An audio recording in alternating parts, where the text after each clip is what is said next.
Tanınmış iş adamı onunla münaqişədə olan ana və oğlunu həbs etdirmək məqsədi ilə avtomobillərinə narkotik qoydurmaq istədiyi üçün həbs olunub.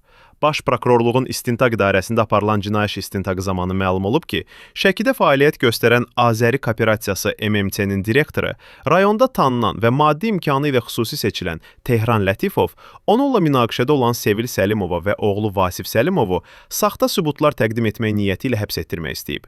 Bu səbəbdən o, tanışları İlham Vahablı, Nicat Quliyev və Qaçay Məmmədovu Bakı şəhərinə göndərərək Şüvəlan qəsəbə sakini Əmir Mustafayevdən külli miqdarda narkotik vasitə olan marixuana aldırıb. Həmin şəxslər narkotik vasitəni Şəki şəhərinə gətirərək Vasif Səlimovun avtomobilinə qoymalıymışlar. Bundan xəbərdar olan qarşı tərəfin vaxtında hüquq mühafizə orqanlarına müraciət etməsi və Baş Prokurorluqda aparılan araşdırmalar nəticəsində təqsirləndirilən şəxslərin əməlləri sübuta yetirilib.